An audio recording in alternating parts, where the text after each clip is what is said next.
గుంటూరు జిల్లా తెనాలి చెంచుపేటలో కబ్రస్థాన్లో ఆయిషా మీరా శరీర అవశేషాలు కుటుంబ సభ్యులు ఖననం చేసి అంత్యక్రియలు పూర్తి చేశారు.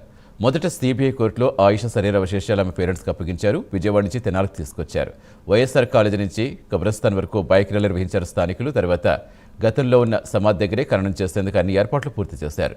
ఆయిషా మీరా శరీర అవశేషాలు ప్రత్యేక ప్రార్థనలు చేసి మతాచారం ప్రకారం ఖననం పూర్తి చేశారు. ఆయిషా మీరాకి ఇప్పటివరకు న్యాయం జరగలేదని ఆమె తండ్రి ఇక్బాల్ బాషా అన్నారు. ఆయిషా మీరా కేసు ముగిసిందంటున్నారు. తాము ఉండగా ముగియదని తెలిపారు.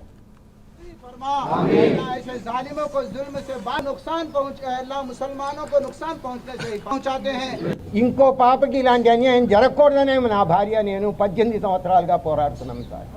అది కాబట్టి ఇవాళ ఈ సిబిఐ వాళ్ళు ఆధారాలు లేవని చెప్పారు సార్. ఆధారాలు ఎందుకు లేవు? ఆధారాలు అన్నీ ఉన్నాయి. ఆధారాలు ఇవాళ మనుషులు ఎవరైతే నా పాప కేసు నీరు గార్చారో వాళ్ళు, ఎవరైతే నా పాపని హాస్టల్లో ఉంచుకున్నారో ఆ హాస్టల్ వార్డెన్ ఫ్యామిలీ, అలాగే ఎవరైతే నా పాపతో పాటు ఉన్నారో ఆ పిల్లలు, వీళ్ళే సాక్షి నిందితులు, వీళ్ళే ఆధారాలు. వీళ్ళని ఇంట్రాగేట్ చేయాలి. ఇంట్రాగేట్ మామూలుగా చేయకూడదు సార్.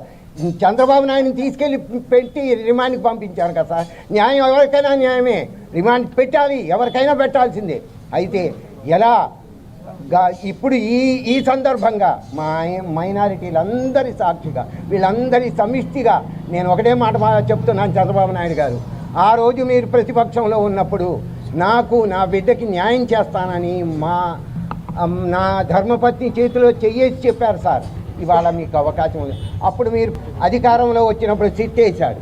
అయితే ఆ సిట్ కూడా చేతులు ఎత్తేసింది. ఇవాళ మళ్ళీ మీరు అధికారంలో భగవంతుడి దయ వల్ల వచ్చారు.